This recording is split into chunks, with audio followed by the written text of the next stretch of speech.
This conference will now be recorded. Hi, everybody. Welcome to Ann Ortelee's Weekly Weather. Today is the weekly weather for April 25th to May 1st, 2022. And the excitement is in the skies. The eclipses are coming. The eclipses are coming. I always feel a little bit like Paul Revere. The British are coming. The British are coming. But these are pretty big eclipses. It is a partial. That's helpful. But Uranus is with it.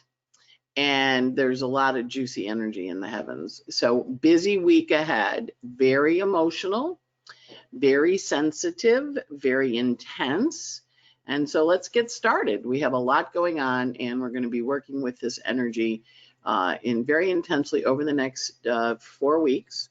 So we have the 2 weeks from the full moon to the new. The new moon is this week on the 30th, next Saturday night. And then we have 2 weeks for the full moon, and then we have 2 weeks for release.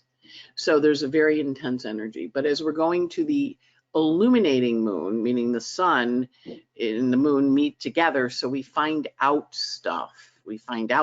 And then we process the emotions on the other end. Sometimes it's an emotional eclipse, and then we figure out what we want to do, lunar to solar. Other times it's a solar eclipse to lunar, and we go, oh, yeah, I'm feeling really pretty emotional about the whole thing, aren't I? And so that's the energy of this week, very emotional. So let's get started. We'll go forward and we'll look at what's happening. So as I said before, the eclipses are coming. The eclipses are coming. And so this is a picture of the eclipse. It takes place on April 30th. So I know it's at the end of the week. So we're going to do the end of the week and then go backwards and see where it is, see where we are. So notice the eclipse. It's very much all the planets on the one side. Again, Mercury has just scooched over a little bit into Gemini, but the eclipses are clumps. Notice the clump of Pisces planets down there, Juno and the Mars and the Neptune and the Venus and the Jupiter. And then notice the clump of Taurus planets, Athena, Moon, Sun, Uranus, North Node. So there's a very potent energy when we have an earth and water energy working together. Rising sign of the chart is Virgo, cast for Washington, of course casted for where you live. But the energy is pretty potent. And notice how close the sun and the moon are to Uranus. Uranus is in new territory now. He only got as high as 13 last year, and now he's hanging out in new territory, laying new tracks, and he's about to have the sun and moon come and whack him. And those of you, I love Uranus. I love my Uranus transits most of the time, except this week I got wiped out. I had Mars, I had Uranus on my stuff, and I got like some kind of weird stomach bug.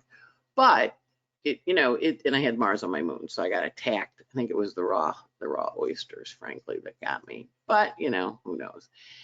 It wasn't pleasant. That's all I can say. It was very process oriented there. But with Uranus, the moon and the sun coming to aspect him, and we're in a releasing phase, meaning we're going from the full moon to the new. So we're going to release. But the other thing that happens is Mercury goes into his retrograde shadow tomorrow. He enters his shadow, which means lots of reveals. Mercury is going to be talking and telling tales.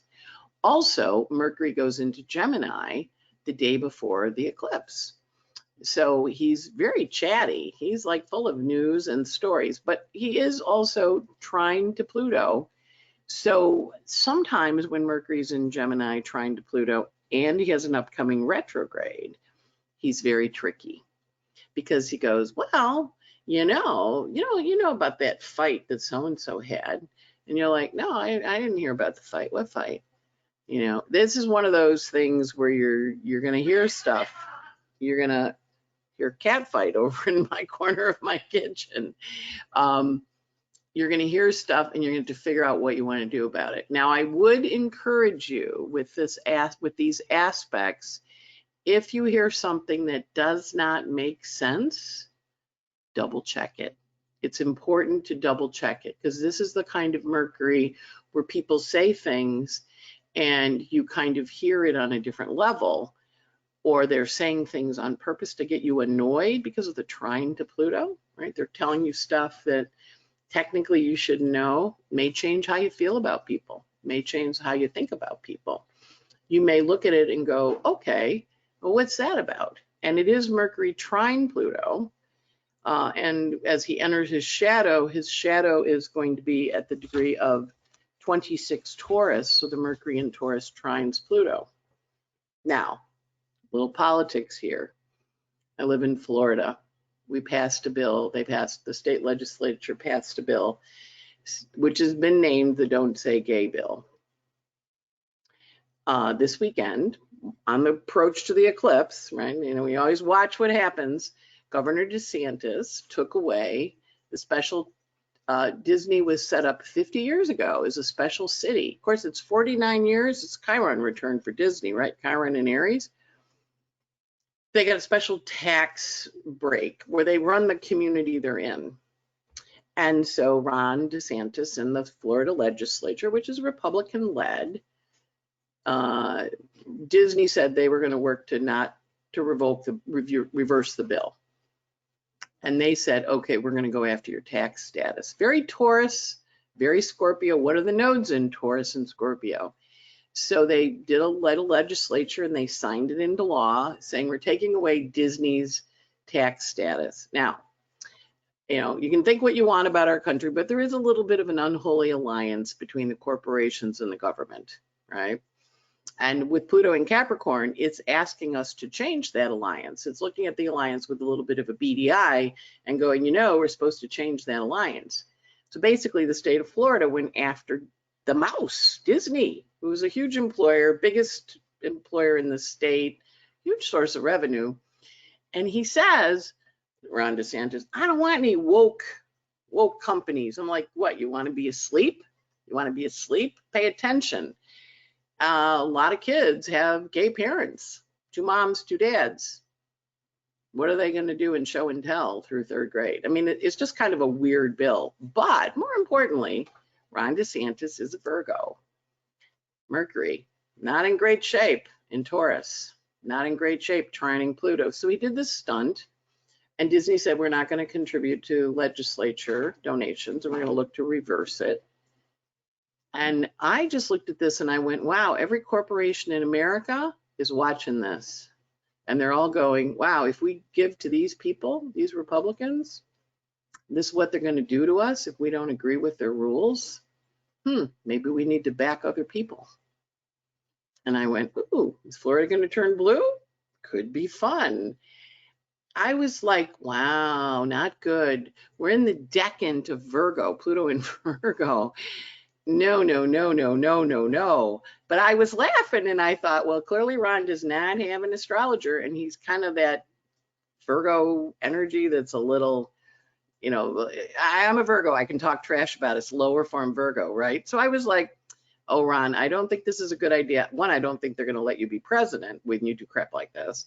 And 2, every company in America is looking and going, oh, you guys get in charge and you're going to just do stuff like this to us? I don't think so.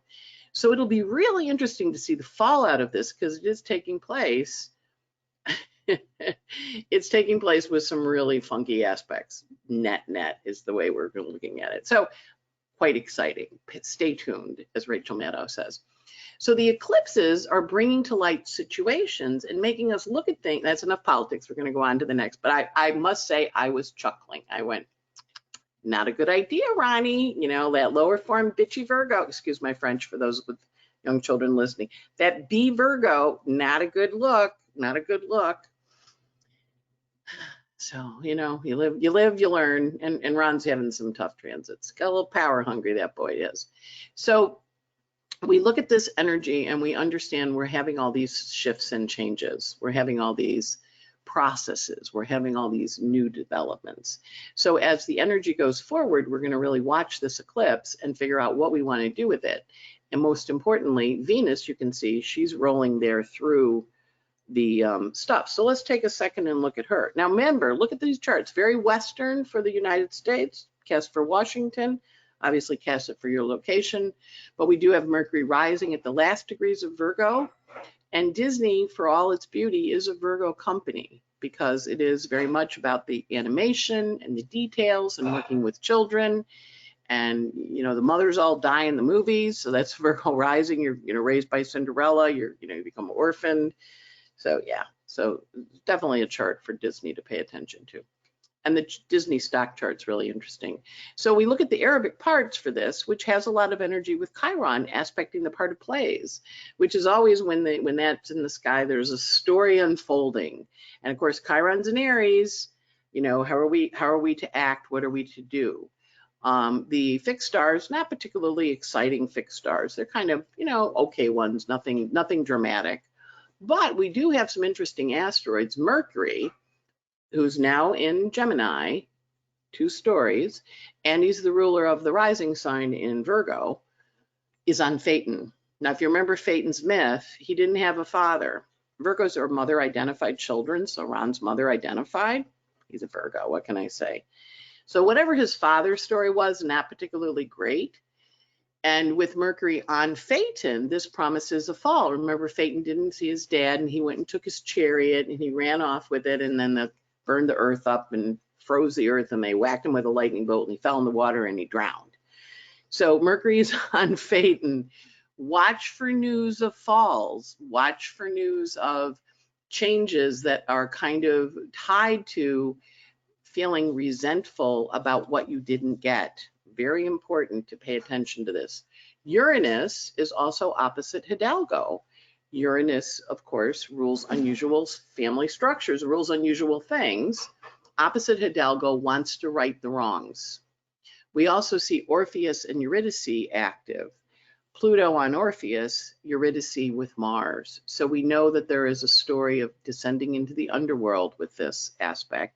And we do have Mercury trine Pluto, and we do have Pluto stationing the day before the eclipse. Again, we'll look at that in a minute. And we know in Pluto stations, the 5 days before, which is now, and the 5 days after the 29th, which takes us into May, are very powerful. And Pluto is going to be stationing at 28. Hang on, I got my notes here.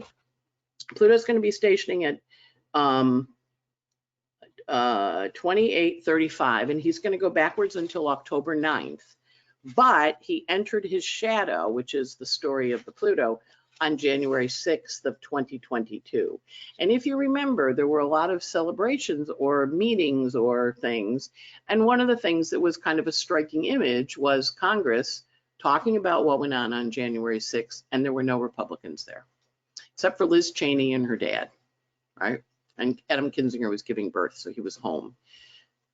So that imagery, Pluto, how are we using our power? What are we using? I remember Pluto in Capricorn, when he went through Scorpio, he changed how we felt about sex. When he went through Libra, he changed how we felt about relationships. When he went through Sag, we changed how we felt about publishing and communication.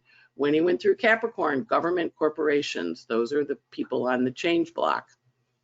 We also have Tipsiphon with Vesta, which is very much about the home and the hearth, right? So Vesta, you know, Reedy District or something was where Disney was, but Tipsiphon is the fates, one of the fates, and it's contra-parallel, playing with fate. Interesting energy, lots of really intense energy.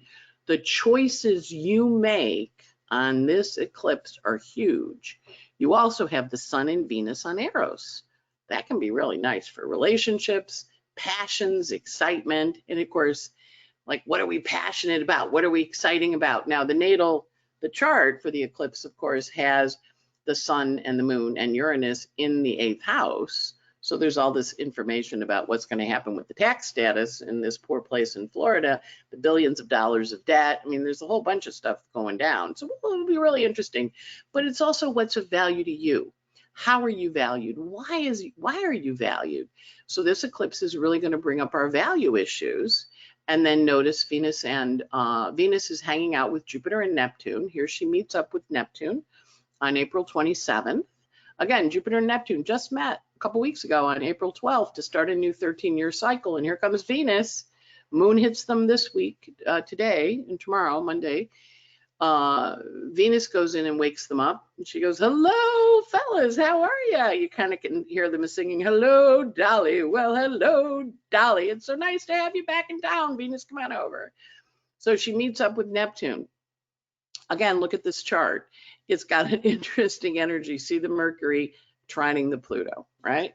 Then the next one is Pluto stationing retrograde. That happens on the 29th. And here's the Pluto station. Notice again, think about it. Boom, boom, boom, boom, the whole week. Craziness.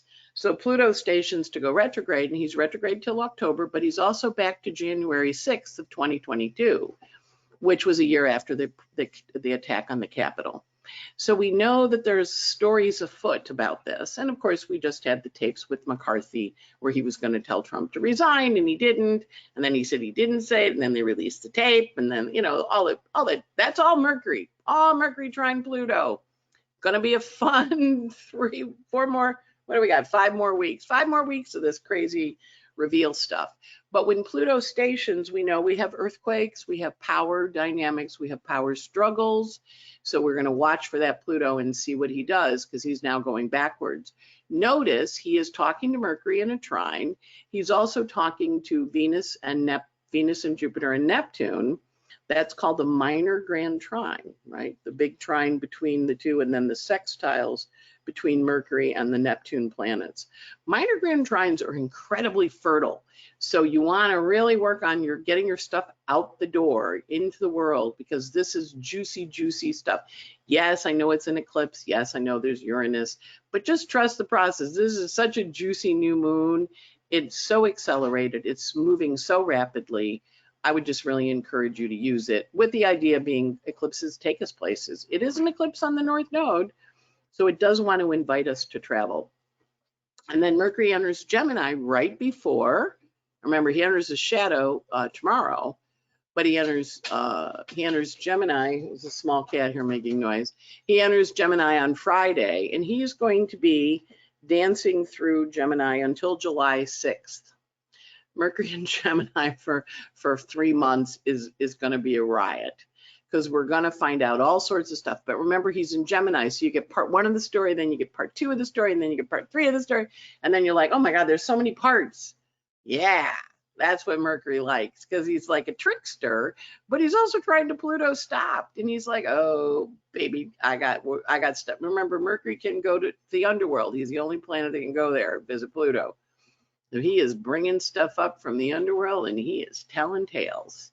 So it'll be really interesting to see what happens with Mercury. And then, of course, the partial eclipse that happens on Saturday. Such a week we have. All right, so our aspects. The sun moves along, and it gets up to 1148 Taurus. So it's moving from 5 Taurus through 1148, has the eclipse. It doesn't have a lot of aspects. It has a semi-square to Ceres, which is I want to create something, but I'm not really sure what, because Ceres is in Mercury, is in Gemini. It's going to have to make some decisions about what. But the sun is kind of having fun. But more importantly, the sun's having an eclipse and a new moon, and it's going to meet Uranus next week. Big deal. Very profound. And Uranus is a place he's never been in 84 years. He's in a whole new section of the sky. So it's stuff you've never seen or heard before. Always fun. Mercury is going from 23 Taurus to 151 Gemini. As I mentioned, you saw the chart there. He moves into Gemini on April 29th. He does have in his energy in Taurus, he does have a sextile to Neptune and Jupiter this week. As Venus joins them, his sextile to Neptune is on the 24th, the 25th, and his sextile to Jupiter is on the 27th. So that's a juicy energy. Venus this week, busy girl that she is running from 22 Pisces to 29, 26 Pisces. Next week she goes into Gemini, goes into Aries. She's busy.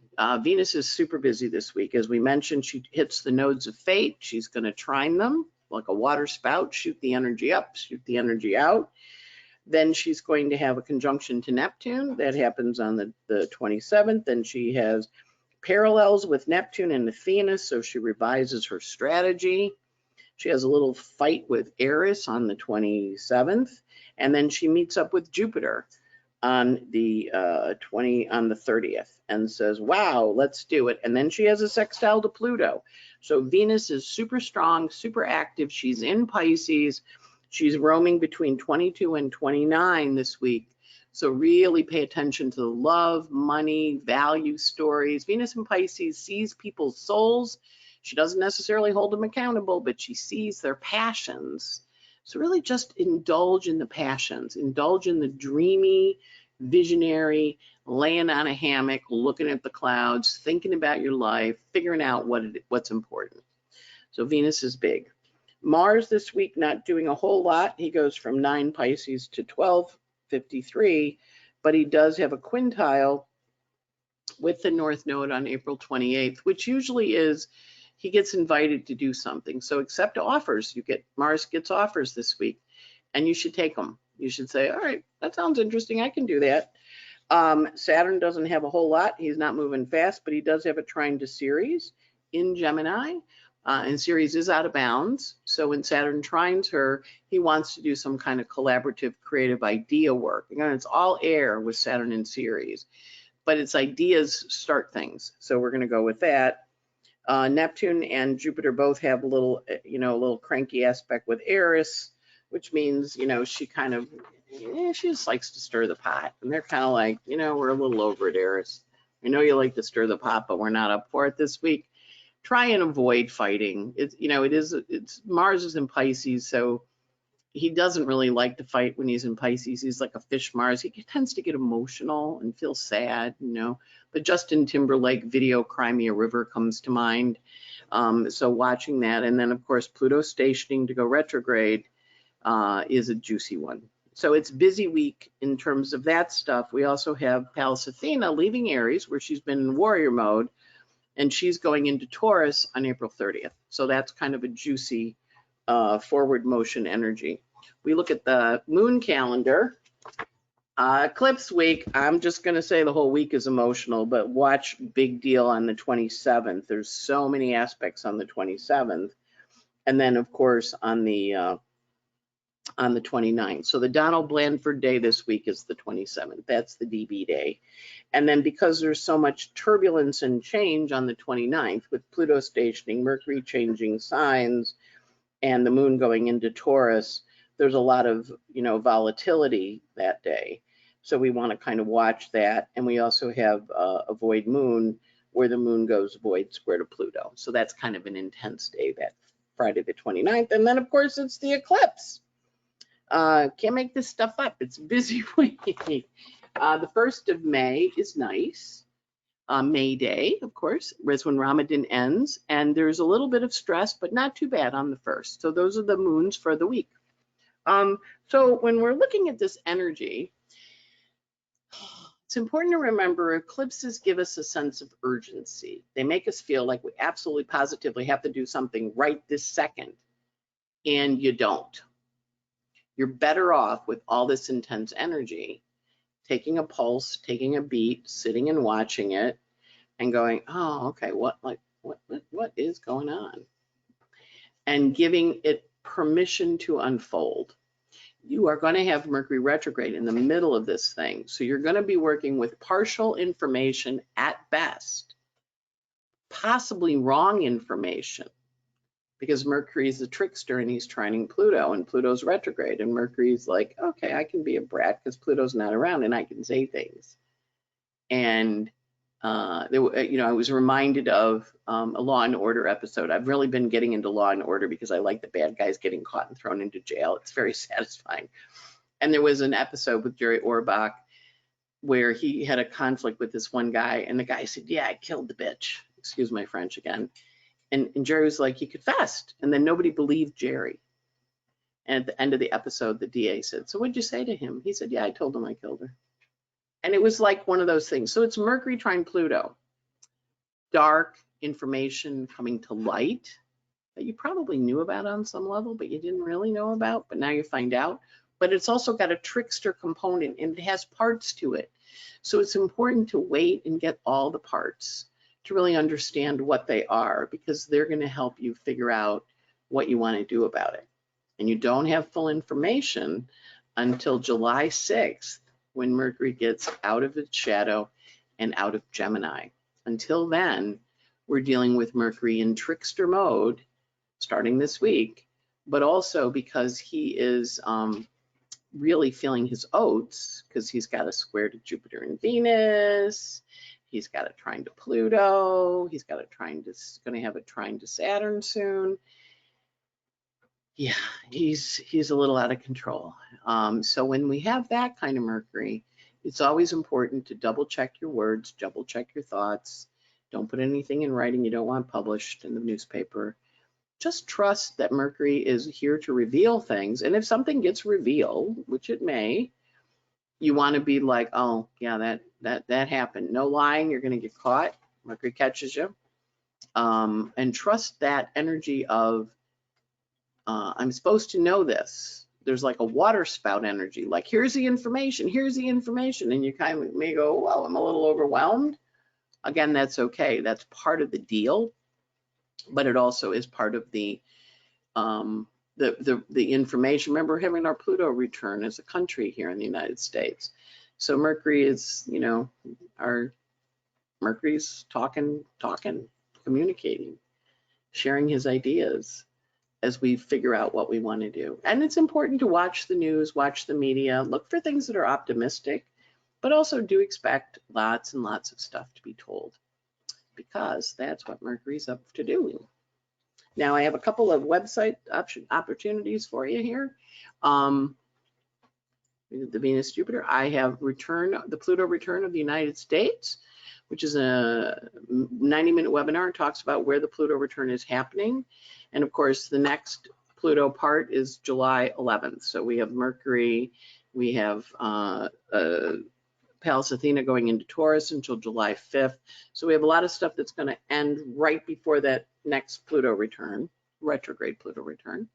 I also have the Jupiter Neptune conjunction available on my site, recorded, and you can buy it. We talk about that, where that Jupiter Neptune takes place, the timing, where it lands in your chart, and how to work with it. And finally, last but not least, a couple of stars, where I take the Twitter aspect, somewhat expanded because Twitter only lets me have a certain amount of characters, and I give you a daily audio for 6 to 10 minutes.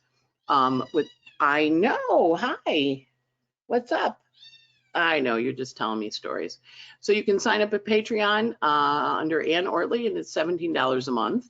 And feel free to check it out. That would be cool. So hopefully that gives you some ideas about how to work with the energy of the week, and that you can use this energy in a productive way that's helpful to you, and that really helps you use the energy in a happy, joyous, creative way. It's a very intense week.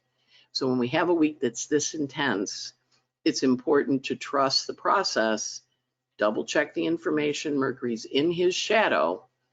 No, it's a lot of emotion. It's a Pluto station plus an eclipse, plus the eclipse on Uranus, plus Venus hanging out with Jupiter and Neptune, getting them moving, plus Mars in Pisces.